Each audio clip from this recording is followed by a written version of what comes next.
السلام علیکم ورحمۃ اللہ وبرکاتہ۔ کیسے ہیں آپ سب؟ امید ہے کہ آپ سب خیریت سے ہوں گے۔ رمضان کی آمد ہے اور یہ مہینہ رجب کا ہے اور اگلا شعبان ہے اور اس کے بعد انشاءاللہ ہمارا رمضان ہوگا۔ تو ہمارا سبق بھی رمضان کریم اور اس کے روزوں کے متعلق آ رہا ہے،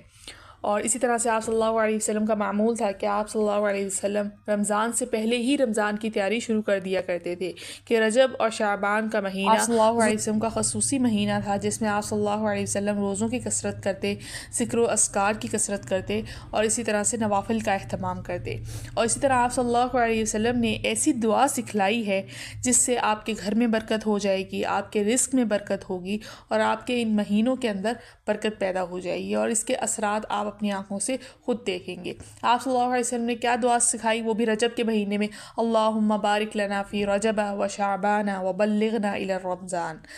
اللہم بارک لنا فی رجب و شعبان و بلغنا الی رمضان، کہ اے اللہ کہ ہماری رجب کے مہینے میں اور ہمارے شعبان کے مہینے میں برکت دے دے اور ہمیں خیر و عافیت کے ساتھ رمضان کے مہینے تک پہنچا دے۔ اور اسی طرح چلتے پھرتے اس دعا کا اہتمام فرمائیں، اور خصوصاً ہر نماز کے بعد اس دعا کو پڑھیں، 3 دفعہ پڑھ لیں، تو اس کے آپ اثرات اپنی زندگی میں واضح طور پر دیکھیں گے کہ آپ کے رزق میں برکت ہے، کہ آپ کے گھر میں برکت ہے، لڑائی جھگڑے آپس کے وہ ختم ہو جائیں گے۔ تو اس دعا کی بہت ساری برکتیں ہیں، اور ظاہر سی بات ہے رمضان کے مہینے میں آپ خود سوچ لیں اللہ تعالیٰ کی طرف سے کتنے انعامات ہوتے ہیں، شیطان قید کر لیا جاتا ہے، روزے رکھنے کے اندر آسانی ہو جاتی ہے۔ اگر آپ عام حالات میں روزے رکھیں گے تو اس میں آپ کو کیا ہے کہ بھوک پیاس کی جو حالت ہے وہ رمضان کی کیفیت سے مختلف ہوگی، آپ کو دوسرے دنوں کے اندر بھوک پیاس زیادہ لگے گی بنسبت رمضان کے۔ تو اللہ تعالیٰ کی خصوصی عنایت ہوتی ہے۔ اسی طرح سے آپ کے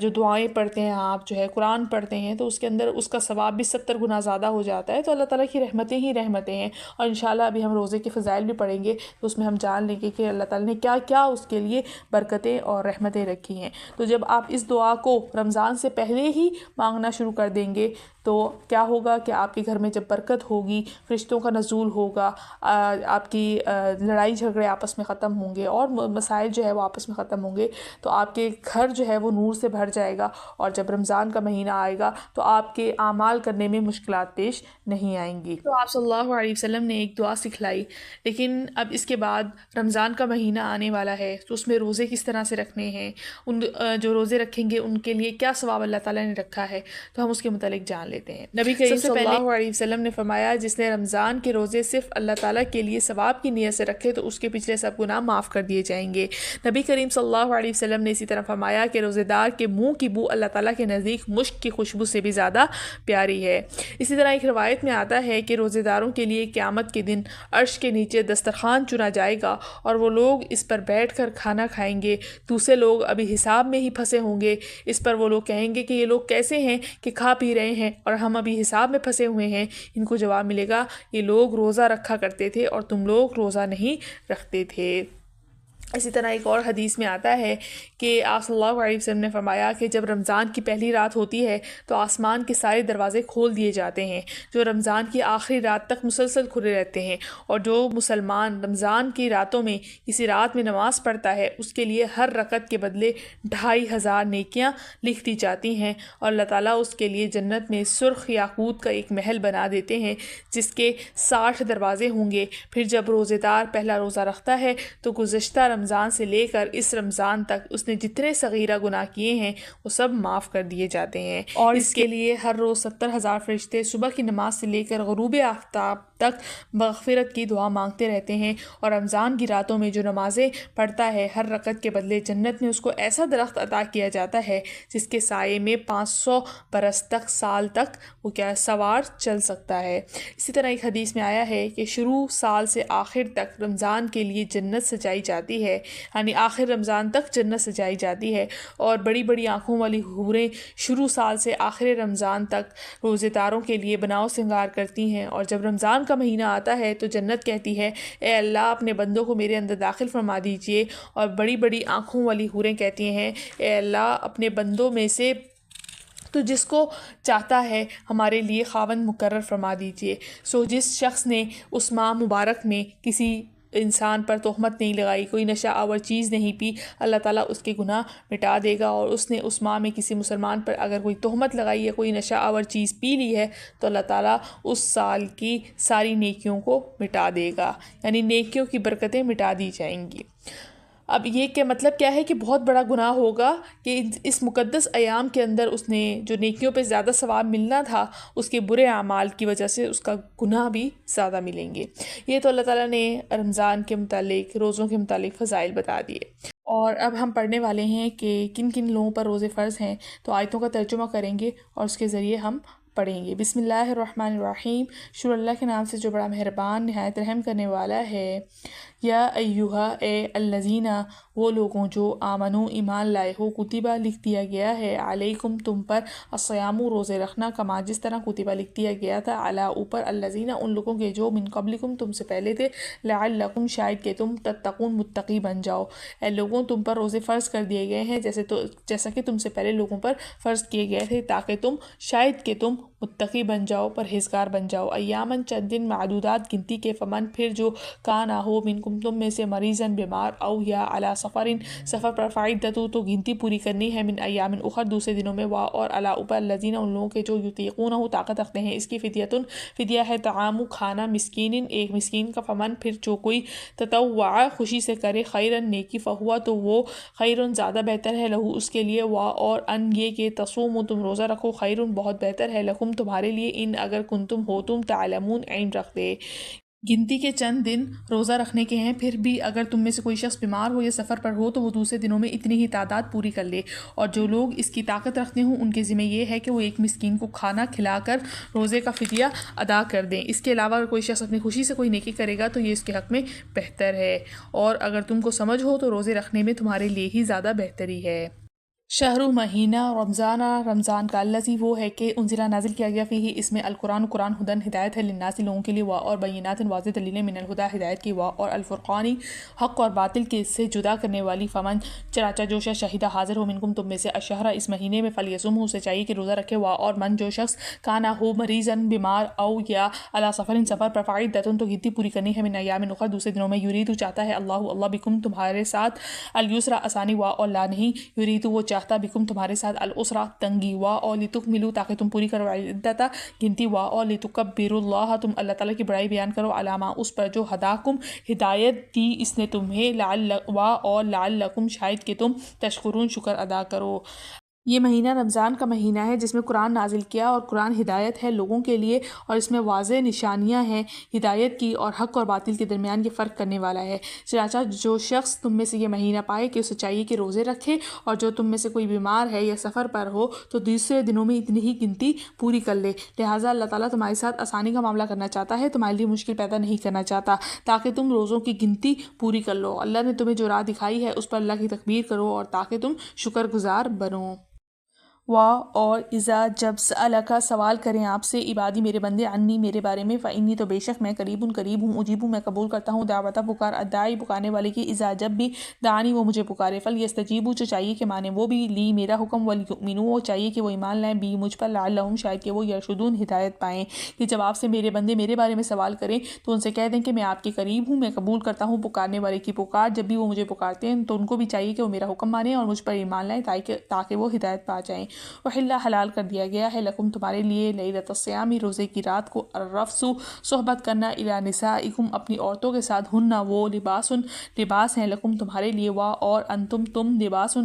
ہو، لہن ان کے لیے۔ اللہ نے جان لیا انکم کہ بے شک تم تھے تختانون خیانت کرتے، انفسکم اپنے نفسوں کی، فتابہ تو اس نے توجہ فرمائی، علیکم تم پر، وا اور عفا معاف کر دیا، عنکم تمہیں، فالآن لہٰذا اب تم، باشروہن مباشرت کرو ان سے، وا اور ابتغوا تلاش کرو، ما اس کو جو کتب اللہ لکھ دیا ہے اللہ نے، لکم تمہارے لیے، وا اور کلو کھاؤ تم کھاؤ، وا اور اشربو پیو، حتیٰ یہاں تک کہ یتبین ظاہر ہو جائے، لکم تمہارے لیے، الخیط دھاری، الابیض سفید، من الخیط الاسود سیاہ دھاری سے، من الفجر فجر کی، ثم پھر اتموا تم پورا کرو، الصیام روزے کو، الی اللیل رات تک، وا اور لا نہیں تباشرہن مباشرت کرو ان عورتوں سے، وا اور انتم تم عاکفون اعتکاف کرنے والے ہو، فی المساجد مسجدوں میں،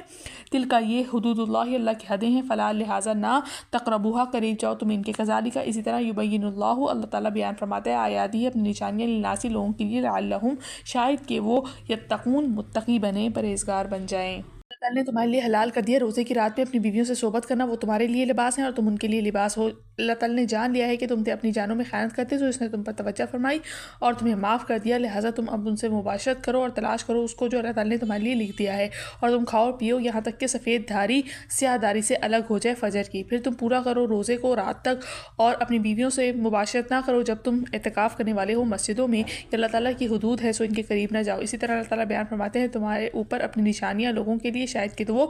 متقی بن جائیں پرہیزگار بن جائیں۔ اور لا نہ تاکلو تم کھاؤ اموالکم اپنے مال بینکم آپس میں بالباطل نجائز طریقے سے، اور تدلو تم نہ لے جاؤ بہا ان کو الال طرف حکامی حاکموں کی، تاکلو تاکہ تم کھاؤ فریقاً کچھ حصہ من اموال الناس لوگوں کے بالوں میں سے بالاسم گناہ کے ساتھ، اور انتم تم تعلمون جانتے ہو۔ اللہ تعالیٰ کیا فرما رہے ہیں کہ تم نہ کھاؤ اپنے مال آپس میں نجائز طریقے سے اور ان کو تم حاکموں کی طرف نہ لے کے جاؤ تاکہ تم کھاؤ اس میں سے کچھ حصہ لوگوں کے مالوں کا گناہ کے ساتھ، اور تم اس بات کو جانتے ہو۔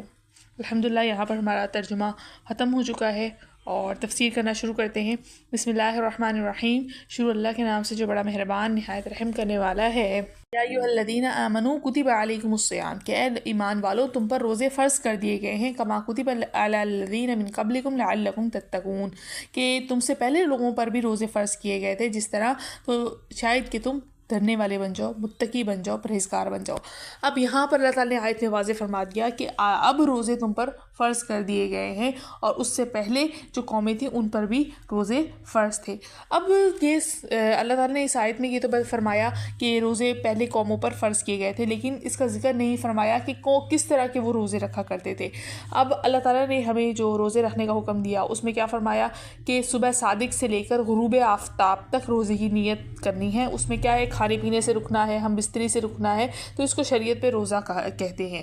اب اس سے پہلے جو روزے تھے دوسری قوموں میں جو روزے آئے ہیں وہ مختلف طرح کے تھے، کسی کو خاموشی کا روزہ رکھنا ہے، ٹھیک ہے نا، تو اس طرح کے مختلف روزے تھے۔ نظر کے روزے ان میں آئے ہیں، جیسے کہ حضرت زکریا علیہ السلام کے بارے میں آیا کہ تمہاری جو ہے وہ نشانی یہ ہے کہ تم 3 دن تک کسی سے بات نہیں کرو گے، تو ان کے اس طرح کے روزے ہوا کرتے تھے۔ حضرت مریم علیہ السلام کا بھی یہی روزہ تھا کہ وہ خاموشی کا روزہ رکھتے تھے، تو ان کے زمانے میں مختلف طرح کے روزے ہوتے تھے۔ اسی طرح سے اللہ تعالیٰ نے جب مسلمانوں پر روزے فرض کیے ہیں تو پہلے یہ طریقہ نہیں تھا کہ نیت کر لی آپ نے روزے کی، صبح صادق سحری کر لی اور پھر جو ہے وہ آپ نے مغرب کے ٹائم روزہ افطار کرنا ہے، تو پہلے یہ طریقہ نہیں تھا، بلکہ مختلف اللہ تعالیٰ نے احکام اس وقت نازل فرمائے تھے مسلمانوں پر بھی۔ تو ہم اس کے بارے میں یہاں پر جیسے کہ آیت میں ذکر کیا گیا ہے ایام معدودات فمن کان منکم مریضا او علی سفر فعدۃ من ایام اخر، کہ جو شخص کیا ہے بیمار ہے یا سفر پر ہے تو وہ کیا کرے، اپنے روزے کی قضا کر لے دوسرے دنوں میں۔ اب رمضان میں تو وہ قضا نہیں کر سکتا، تو رمضان کے بعد والے مہینے میں یا دوسرے مہینوں کے اندر وہ اس کی قضا کر لے۔ وعلی الذین یطیقونہ، لیکن جو لوگ طاقت رکھتے ہیں فدیۃ طعام مسکین، تو وہ کیا کریں، کسی مسکین کو 2 وقت کا کھانا کھلا دیں، ایک مسکین کو 2 وقت کا کھانا کھلا دیں، تو یہ ان کے لیے فمن تطوع خیرا فہو خیر لکم، جو شخص نیکی کرے گا تو یہ اس کے لیے بہتر ہے۔ وان تصوموا خیر لکم، اور اگر تم روزہ رکھ لو گے تو تمہارے لیے یہ بھی بہتر ہے، ان کنتم تعلمون، کہ اگر تم اس بارے میں رکھتے ہو۔ تو اس آیت نے یہ بات واضح کر دی کہ بھائی جو مریض ہے یا جو ہے سفر پر ہے تو وہ اس کے لیے تو اب یہ سہولت دے دی کہ وہ دوسرے دنوں کے اندر روزہ قضا کرے گا، لیکن اب یہاں پر شروع میں یہ حکم تھا، آسانی دے دی گئی تھی کہ اگر کوئی شخص روزہ رکھنے کے بجائے فدیہ بھی دے دے تو اس کا روزہ ہو جائے گا، یعنی کہ روزے کے بجائے وہ فدیہ پیسے دے دے تو اس کی طرف سے روزہ یہ سمجھا جائے گا کہ روزہ ہو گیا ہے، لیکن اگر وہ روزہ رکھ لے تو اس کے لیے یہ چیز زیادہ بہتر ہے۔ اب لیکن اس میں یہ کیا ہوا کہ جو شخص امیر تھے ان لوگوں نے پیسے دینا شروع کر دیے اور وہ روزے نہیں رکھتے تھے، اور جو غریب تھے وہ پیسے نہیں دے سکتے تھے تو ان کو روزے رکھنے پڑتے تھے، تو یہاں پر کیا اعتدال نہیں ہو رہا تھا۔ اعتدال نہ ہونے کی وجہ سے اللہ تعالیٰ نے یہ حکم واپس لے لیا، جس کا اللہ تعالیٰ نے اگلی آیت میں ذکر فرمایا کہ شہر رمضان الذی انزل فیہ القرآن، کہ رمضان کا مہینہ تو وہ ہے جس میں قرآن نازل کیا گیا، ھدی للناس وبینات من الھدی والفرقان، کہ اس میں ہدایت ہے لوگوں کے لیے اور اس میں نشانیاں ہیں ہدایت کی اور یہ حق اور باطل کے درمیان فرق کرنے والا ہے، فمن شہد منکم الشہر، تو جو تم میں سے جو کوئی بھی اس مہینے کو پائے، فلیصمہ، تو اس کو کیا چاہیے کہ وہ روزہ رکھے، ومن کان مریضا، اور اب دوسرا یہ حکم واضح کر دیا کہ جو مریض ہو یا علی سفر فعدۃ من ایام اخر، کہ مریض ہے یا سفر میں ہے تو اس کو دوسرے دنوں کے اندر اپنی گنتی یعنی روزے پورے کرنے ہیں۔ یرید اللہ بکم الیسر، کہ اللہ تعالیٰ تمہارے ساتھ آسانی کرنا چاہتا ہے، ولا یرید بکم العسر، تمہارے ساتھ تنگی والا معاملہ نہیں کرنا چاہتا، وَلِتُكْمِلُوا العِدَّةَ وَلِتُكَبِّرُوا اللَّهَ عَلَى مَا هَدَاكُمْ وَلَعَلَّكُمْ تشکرون، کہ اللہ تعالیٰ کیا فرما رہے ہیں کہ تم اس گنتی کو پورا کرو، یعنی تمہارے 6 روزے رہ گئے، تمہارے 2 روزے رہ گئے، تو اس کو دوسرے دنوں میں پورا کرو اور اللہ تعالیٰ کی تکبیر بیان کرو، اس کی بڑائی بیان کرو جس نے تمہیں ہدایت دی، شاید کہ تم اس کا شکر ادا کرو۔ اب پچھلی آیت کے اندر اللہ تعالیٰ کیا فرما رہے کہ تمہارے لیے آسانی ہے کہ تم روزہ چھوڑ دو اور اس کے بجائے پیسے دے دو، فدیہ دے دو، لیکن اب اس آیت میں اللہ تعالیٰ نے فرما دیا کہ تم میں سے جو شخص بھی رمضان کا مہینہ پائے گا تو اس پر روزے رکھنا فرض کر دیا ہے، لیکن ہاں جو بیمار ہیں، جو سفر میں ہیں، تو وہ دوسرے دنوں کے اندر روزہ رکھیں گے۔ پھر اس میں ایک اور بات بھی جان لی جائے کہ ایک وہ شخص جو نہایت ہی بوڑھا ہو چکا ہے، ٹھیک ہے، اور اس کے اندر اتنی طاقت نہیں ہے کہ وہ روزہ رکھ سکے، تو اب اس کے لیے یہ حکم ہے کہ آئندہ اگر اس میں یہ بھی یقین ہونا چاہیے کہ آئندہ اس میں طاقت نہیں پیدا ہو سکتی ٹھیک ہونے کی اور وہ آئندہ کبھی بھی روزے نہیں رکھ سکتا، تو وہ کیا کر سکتا ہے، اپنا فدیہ دے سکتا ہے۔ لیکن اب جس شخص پر یقین ہے کہ وہ بعد میں ٹھیک ہو جائے گا تو وہ شخص اپنا فدیہ نہیں دے گا، اس کو اگلے کچھ دنوں میں یا کچھ مہینوں میں جب بھی وہ ٹھیک ہوتا ہے تو اس کو روزے رکھنے پڑیں گے۔ ہاں جو شخص نہیں ٹھیک ہو سکتا تو وہ فدیہ دے گا، اس کے علاوہ کوئی دوسرا شخص فدیہ نہیں دے سکتا۔ تو اللہ تعالیٰ نے یہاں پر نیا حکم جو ہے وہ نازل فرما دیا۔ پھر اس کے بعد اللہ تعالیٰ نے کیا فرمایا کہ وَإِذَا سَأَلَكَ عِبَادِي عَنِّي فَإِنِّي قَرِيب، کہ جب میرے بندے آپ سے میرے بارے میں پوچھیں کہ میں قریب ہوں تو آپ بتا دیں کہ میں ان کے قریب ہوں، اجیب دعوت الداعِ اذا دعان، کہ میں ان کی پکار کو سنتا ہوں جب وہ پکارتے ہیں، فَلْيَسْتَجِيبُوا لِي، ان کو بھی چاہیے کہ وہ میری جواب دیں، وَلْيُؤْمِنُوا بِي، اور مجھ پر ایمان لائیں، لَعَلَّهُمْ يَرْشُدُونَ، شاید کہ وہ راہ پا جائیں، ہدایت کی راہ پا جائیں۔ تو اللہ تعالیٰ یہاں پر فرما رہے ہیں کہ ایسا نہیں ہے کہ صرف رمضان کے مہینے میں جو ہے تمہارے قریب ہوں اور اس کے بعد جو ہے تمہارے قریب نہیں ہوں۔ تو اللہ تعالیٰ نے یہ یہاں اس لیے بیان فرمایا کہ کسی کو خیال ہو سکتا تھا کہ رمضان گزرنے کے بعد شاید اللہ تعالیٰ کا وہ قرب باقی نہ رہے جو رمضان کے مہینے میں حاصل ہوا، تو اس آیت نے اس خیال کی تردید کر دیا اور فرما دیا کہ اللہ تعالیٰ اپنے بندوں کے قریب ہے اور اس کی پکار کو سنتا ہے۔ لیکن کیا ہے، ایمان والوں کی وہی ہیں جو اللہ تعالیٰ پر ایمان لاتے ہیں، اس کی بات سنتے ہیں، وہی ہدایت یافتہ ہیں۔ پھر آگے اللہ تعالیٰ نے کیا فرمایا، احل لکم لیلۃ الصیام الرفث، کہ تمہارے لیے رمضان کی راتوں میں جماع کرنا حلال کر دیا، الی نسائکم، اپنی بیویوں سے، ہن لباس لکم وانتم لباس لہن، کہ وہ تمہارا لباس ہے اور تم ان کا لباس ہو، علم اللہ انکم کنتم تختانون انفسکم، کہ اللہ تعالیٰ نے وہ بات جان لی کہ تم اپنے آپ سے خیانت کر رہے تھے، فتاب علیکم، پھر وہ تمہاری طرف متوجہ ہوا، وعفا عنکم، اور تمہیں معاف کر دیا۔ پھر اللہ تعالیٰ نے تم سے کیا کہا کہ تم ان سے فالآن باشروہن، کہ اب تم ان سے مباشرت کر لو، وابتغوا ما کتب اللہ لکم، اور اس کو تلاش کرو جو اللہ تعالیٰ نے تمہارے لیے رکھا ہے، وکلوا واشربوا، اور کھاؤ اور پیو، حتی یتبین لکم الخیط الابیض من الخیط الاسود من الفجر، یہاں تک کہ صبح کی سفید دھاری سیاہ دھاری سے الگ ہو کر تم پر واضح نہ ہو جائے، ثم اتموا الصیام الی اللیل، پھر تم اپنے روزے پورے کرو رات تک، وَلَا تُبَاشِرُهُنَّ وَأَنْتُمْ عَاكِفُونَ فِي الْمَسَاجِدِ، کہ تم جب اعتکاف میں ہو تو اور مسجدوں میں بیٹھے ہو، اعتکاف کرنے والے ہو تو ان سے کیا کرنا، جماع مت کرنا، تلک حدود اللہ، یہ اللہ تعالیٰ کی حدیں ہیں، فلا تقربوها، تو تم ان کے قریب نہ جانا، کذالک یبین اللہ آیاتہ للناس، کہ اللہ تعالیٰ لوگوں کے لیے ایسے ہی اپنی باتیں، اپنی نشانیاں کھول کھول کے بیان فرماتا ہے، لعلہم یتقون، شاید کہ وہ تقوی اختیار کریں۔ یہاں پر کیا ہے کہ جس طرح اللہ تعالیٰ نے ایک حکم نازل فرمایا روزوں کے متعلق کہ اب تم فدیہ دے دو، روزہ رکھنے کی ضرورت نہیں ہے، پھر اس کے بعد دوسرا حکم نازل فرمایا کہ اب تمہیں روزہ رکھنا ضروری ہے۔ اس کے بعد یہ ایک اور حکم نازل ہوا کہ اگر کوئی شخص روزہ افطار کرنے کے بعد ذرا سا بھی سو جائے گا تو اس کے لیے رات کے وقت کھانا جائز نہیں ہوگا، نہ ہی جماع کر سکتا ہے۔ تو مطلب یہ کہ سو گیا اور سونے کے بعد اس نے مثال کے طور پر صبح کے وقت کھانا کھایا اور اس نے دن بھر کام کیا اور رات نے کھانا نہ کھا سکا اور سو گیا، ٹھیک ہے، تو اب اس کا اگلے دن کا روزہ شروع ہو گیا، تو یہ اللہ تعالیٰ نے حکم نازل فرمایا تھا۔ تو اب بعض حضرات سے، بعض صحابہ سے اس حکم کی خلاف ورزی ہو گئی تھی اور انہوں نے رات کے وقت اپنی بیویوں سے جماع کر لیا، اور اس وجہ سے اللہ تعالیٰ نے یہ آیت نازل فرمائی کہ جن لوگوں سے غلطی ہوئی ہے تو اللہ تعالیٰ نے ان کی غلطی کو معاف کر دیا، اور انہوں نے اللہ تعالیٰ سے معافی مانگ بھی لی، تو اللہ تعالیٰ نے اس معافی بھی دے دی ان کو، اور یہ پابندی بھی ان سے ہٹا لی۔ پھر اس کے بعد اللہ تعالیٰ نے ایک اور چیز بیان فرما دی کہ تم ان سے مباشرت کر سکتے ہو،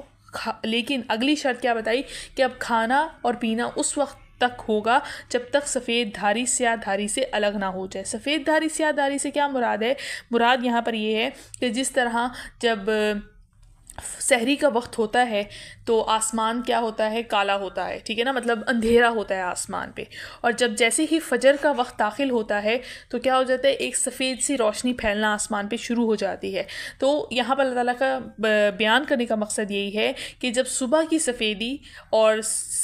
جو سیاہی ہے دونوں الگ الگ نہ ہو جائیں، تم پر واضح نہ ہو جائیں، تب تک تم کیا کرو؟ اس وقت تک کھاتے رہو۔ تو اب تو پہلے جیسا حساب نہیں ہے کہ صرف آسمان کو دیکھ کر ہم حساب لگائیں، اب تو ہمارے لیے آسانی ہے کہ وقت جو ہے وہ متعین کر دیے گئے ہیں، لیکن اس میں ایک چیز کا یہ بتا دیا گیا ہے کہ سحری کا وقت اصل میں کیا ہے کہ سیاہ جو آسمان ہے اس پر سفید پو پھٹنا شروع ہو جائے، یعنی سفیدی آنا شروع ہو جائے، تو یہ سحری کے وقت کے ختم ہونے کی نشانی ہے، کیونکہ فجر کے وقت میں ہلکی ہلکی سفیدی شروع ہو جاتی ہے۔ تو یہ ایک نشانی بتا دی۔ اب جو ہے وہ اوقات مقرر کیے ہوئے، وقت مقرر کیے ہیں، تو اس میں بہترین یہ ہے کہ آپ جو ہے احتیاط خود سے کریں، اور اذان سے پہلے 2-3 منٹ پہلے اپنا روزہ یعنی کہ کھانے کی پینے کی چیزوں کو مکمل کر لیں، اس کے درمیان نہ کھائیں۔ پھر آگے اللہ تعالیٰ نے ایک اور حکم ذکر فرمایا، وَلَا تُبَاشِرْهُنَّ وَأَنْتُمْ عَاكِفُونَ فِي الْمَسَاجِدِ تِلْكَ حُدُودُ اللَّهِ فَلَا تَقْرَبُوهَا كَذَلِكَ يُبَيِّنُ اللَّهُ آيَاتِهِ لِلنَّاسِ لَعَلَّهُمْ يَتَّقُونَ کہ اللہ تعالیٰ کیا فرما رہے ہیں کہ جب تم اعتکاف کرنے والے ہو مسجد کے اندر تو تم کیا کرو؟ ان سے مباشرت نہیں کرو گے۔ اچھا، اعتکاف کا حکم الگ ہے اور روزے کا حکم الگ ہے۔ جیسے غروب آفتاب تک، مغرب تک آپ جو ہے وہ روزہ رکھتے ہیں، اس کے بعد افطار کر دیتے ہیں، تو جو اعتکاف کرنے والا ہے وہ مسجد سے نکل نہیں سکتا، تو وہ اپنا روزہ افطار کرنے کے بعد بھی اپنی بیوی سے جماع نہیں کر سکتا۔ تو مطلب یہ ہے کہ اس کو 10 دنوں تک ان چیزوں سے دور رہنا ہوگا۔ پھر آگے اللہ تعالیٰ نے کیا فرمایا کہ وَلَا تَأْكُلُوا أَمْوَالَكُمْ بَيْنَكُمْ بِالْبَاطِلِ کہ آپس میں ایک دوسرے کا مال ناحق طریقے سے نہ کھاؤ، وَتُدْلُوا بِهَا إِلَى الْحُكَّامِ اور ان کا مقدمہ حاکموں کے پاس لے کر نہ جاؤ۔ کس غرض سے؟ لِتَأْكُلُوا فَرِيقًا کہ لوگوں کے مال کا کوئی حصہ جان بوجھ کر ہڑپ کرنے کا گناہ کرو، من اموال الناس بالاسم لوگوں کے مال میں سے کوئی حصہ جانتے بوجھتے تم ہڑپ کرو، وانتم تعلمون اور تم اس بات کو جانتے بھی ہو۔ تو اللہ تعالیٰ نے یہاں فرما دیا کہ کسی کی زمین ہڑپ لی، کسی کا کچھ ہڑپ لیا، تو اس میں تم پھر حاکموں کے پاس فیصلے لے کر جاتے ہو، پھر جھوٹی گواہیاں اوپر سے دیتے ہو، تو اللہ تعالیٰ کیا فرما رہے؟ تم گناہ کے ساتھ یہ سب کرتے ہو، حالانکہ تمہیں اس بات کا معلوم ہوتا ہے کہ یہ زمین تمہاری نہیں ہے، یہ جائیداد تمہاری نہیں ہے، تم نے کسی سے ہڑپی ہوئی ہے۔ تو اللہ تعالیٰ نے یہاں پر غیر اور ناجائز، غیر فطری اور ناجائز طریقوں سے منع فرما دیا۔ الحمدللہ آج کا ہمارا ترجمہ اور تفسیر مکمل ہو چکا ہے، اور امید ہے کہ آپ کو ترجمہ اور تفسیر سمجھ میں آ گیا ہوگا۔ چینل کو لازمی سبسکرائب کریں، اور تاکہ اس طرح کی ویڈیوز آپ کے پاس پہنچتی رہیں اور آپ اس سے فائدہ اٹھاتے رہیں۔ ملتے ہیں اگلی ویڈیو میں، اجازت دیجیے، السلام علیکم ورحمۃ اللہ وبرکاتہ۔